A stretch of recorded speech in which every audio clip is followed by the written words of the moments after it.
Every community I've been a part of has held art in a high regard. Whether it be furries or otaku or even gaming, art is close to the center of those communities.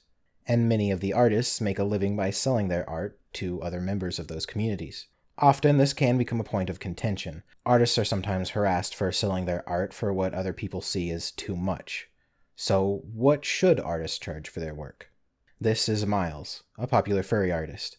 Miles is known for a few things, but most notoriously, the cost of his commissions, the highest of which I've seen priced over $7,000. To put that into perspective, most furry artists charge somewhere in the $50 to $100 range for a commission. The high price of Miles' artwork seems to infuriate some people. I've heard arguments that charging this much is exploitative, or that there's no way this art took enough time and energy to be worth the price. Is there any merit to those criticisms? Well, why don't we start by taking a look at what the price of art isn't tied to. I don't mean to pick on Miles, but his art is a good example of everything I'm talking about. Miles is often ridiculed, and it's said that his art isn't as high quality as it appears to be because the artist uses a very similar expression for many of his characters. It's thought to be a very manufactured look and therefore of lower quality than the price would indicate. But does the quality of art, or the time it took to make it, determine its value? Most furry art, even the $7,000 pieces, will probably never make it into a museum. They will probably never be worth millions of dollars. What are some examples of art that is worth millions?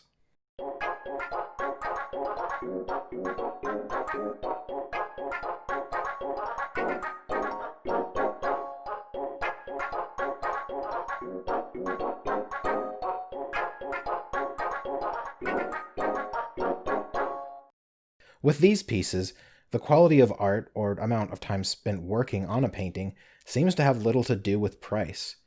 What does seem to matter is who painted it. Painting on a white background for the cell of a recluse, yes, that is the name of this painting, wouldn't be worth $20 million if Miles painted it. Who created the art is often far more important than the art itself. Sometimes I wish I was a famous artist so I could draw a squiggly line on a page and then laugh and laugh as people frantically bid millions of dollars for my art. Artists really are the original 4chaners, aren't they? Anyway, this piece was created by the artist Juan Miro, who is no longer alive, and that raises another factor, exclusivity. Because the artist is no longer creating art, the pieces that do exist are seen as more valuable. But we'll talk about that later. Let's look at another artist by the name of Amiscati, and I'm sorry if I'm pronouncing that wrong. He creates immensely detailed, high-quality scenes, and yet only charges a few $100s for them. Though I'm not privy to each artist's process, because of the sheer size of them, I have to assume that these take much longer to complete than the average Miles drawing, as well as being of at least somewhat similar quality. So, is Miles charging too much, or is it that Amiscati charges too little? Well, it's probably pretty clear to any furry watching what the difference is. Just about every furry has heard of Miles and has seen his art floating around, and comparatively few people have ever heard of Amiscati. Miles can charge several $1,000s for a commission because even if only 1 out of every 10,000 furries can afford him, the sheer volume of people who know about him guarantees that enough wealthy furries can afford those commissions to keep Miles in business. So why would wealthy furries want a piece by Miles when there are other artists of similar or better quality who charge much less? Well, maybe they just like his style. But I think it also has to do with exclusivity. Even though Miles is still alive and creating artwork, the price alone means having your character drawn by him puts you in a somewhat exclusive club. Sometimes products are valued simply because few people can afford to have them. For example, anything by Supreme. People wouldn't buy a $600 shirt if it wasn't made by Supreme or a similar company. It has far less to do with the shirt itself and more to do with the feeling of being included in a somewhat exclusive club. It's for this same reason that companies like Supreme tend to only run limited supplies for each of their products. The idea that you own something that very few people will ever have is what drives people to buy those products in the first place.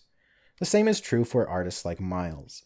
The value of the art is less about the art itself and more about the exclusivity of having a piece by him. There are many artists who charge far more than I'd ever be willing to pay for a commission, but still have buyers because of their popularity. When it comes to making money, a product being popular is often more important than it being good. And don't get me wrong, I'm not saying that these artists aren't good. What I'm saying is that the difference between a $100 commission and a $1,000 commission isn't necessarily a skill gap. So the question becomes, is charging thousands of dollars for art exploitative in some way? Well, in my mind, selling a product is only exploitative if it meets two requirements. One, is it necessary to own the product? And two, does the product have a competitive market? I need food to live, but I wouldn't call a grocery store exploitative for selling bread at twice the normal price, because I could just go to a different grocery store and buy it more cheaply. I also wouldn't call Apple exploitative for selling the new iPhone for $2,000, even though I can only get it from Apple, because, well, I don't need the new iPhone.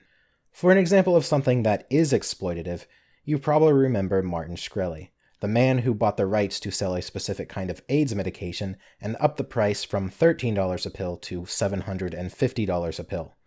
This is exploitative because this medication is patented, meaning that people can only buy it from his company, and secondly, because the people buying it need it to survive.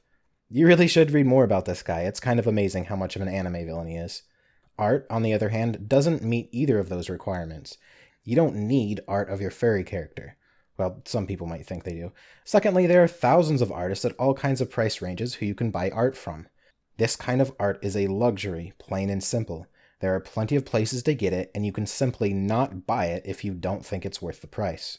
I've also heard the argument that both the artist who sells and people who buy this kind of art are stupid. But is it really stupid to charge what people are willing to pay for something? Or is that just good business? Now, if you really are someone who can't afford to spend $7,000 on a commission and end up selling your only vehicle to get art, well, that does seem like a bad life decision. But in that case, the fault is on the buyer, not the artist. And I suspect that most situations aren't like this.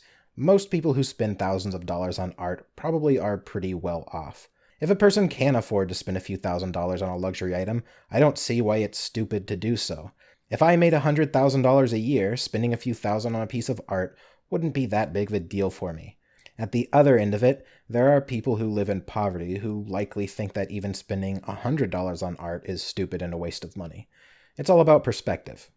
So we've talked about what the price of art isn't, but what should artists charge? Well, I think artists should charge as much as they can get away with. If the artist is popular, then people will pay those prices.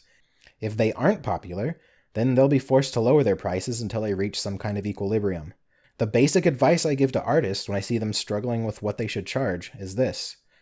If you're getting more commission requests than you can handle, raise your prices. If you aren't getting enough requests, lower your prices. At some point in every artist's career, they were probably charging $20 or less for a commission. Then as they got more popular, they started charging $50 and then $100, $500, and eventually $1,000 or more for commissions. It's just how business works, and I don't see anything wrong with that. Anyway, I'm Kothorix, and you have a wonderful day.